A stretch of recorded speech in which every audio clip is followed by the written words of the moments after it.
ഏറ്റവും സംഘർഷപൂർണ്ണമായ സമയങ്ങളിൽ പോലും ആട് പോലുള്ള സിനിമകൾ അല്ലെങ്കിൽ പ്രതിച്ഛായ പോലുള്ള സിനിമകൾ ഇപ്പോൾ ഇന്ന് റിലീസായിട്ടുള്ള വാഴ 2 എന്ന സിനിമയെല്ലാം ഞാൻ അഭിനയിച്ചില്ലേ നമ്മുടെ സുധീഷ് അഭിനയിച്ചുള്ള സിനിമയാണ്.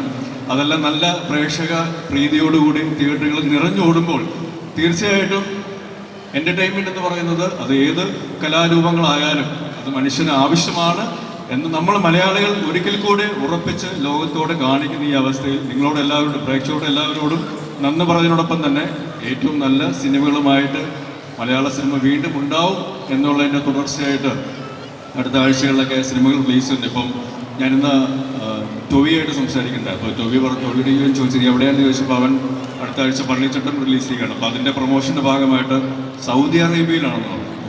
സൗദി അറേബ്യയിൽ നിനക്ക് ഇത്രയും ധൈര്യമുണ്ടോ? നമ്മുടെ ഉണ്ട് ചേട്ടാ, ഞാൻ ധീരനല്ലേ, ധീരൻ. ഞാൻ ഇത് കഴിഞ്ഞ് ഖത്തറിൽ പോകുന്നുണ്ട്. നമ്മൾ എടാ നിന്നെ സമ്മതിച്ചിരിക്കുന്നു ചേട്ടാ, ഞാൻ ധീരനല്ലേ, ധീരൻ. പിന്നെ എനിക്ക് വേണ്ടി പ്രാർത്ഥിക്കണം കേട്ടോ എന്നൊക്കെ പറഞ്ഞിട്ടുണ്ട് അദ്ദേഹം. അപ്പം പള്ളിച്ചട്ടമ്മിയും അങ്ങനെയുള്ള വലിയ സിനിമകളൊക്കെ റിലീസ് ചെയ്യുന്നുണ്ട്.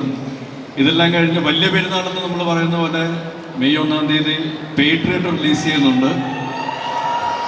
അപ്പം അതിന് മുമ്പ് ഒരു ചെറിയ പെരുന്നാളായിട്ടാണ് ഞങ്ങൾ വരുന്നത്. ഈ ഒരു ദുരൂഹ സാഹചര്യത്തിൽ ഈ സിനിമകളും നല്ല സിനിമകളാണെങ്കിൽ ഇരു കൈ നീട്ടി സ്വീകരിക്കുമെന്നുള്ള പ്രതീക്ഷയോടുകൂടി വിഷുദിനത്തിൽ നല്ലൊരു വിഷുക്കണിയുമായിട്ട് വിഷു സിനിമയുമായിട്ട് നിങ്ങളുടെ മുന്നിലേക്ക് വരികയാണ് ഒരു ദുരൂഹ സാഹചര്യത്തിൽ team. So thank you very much.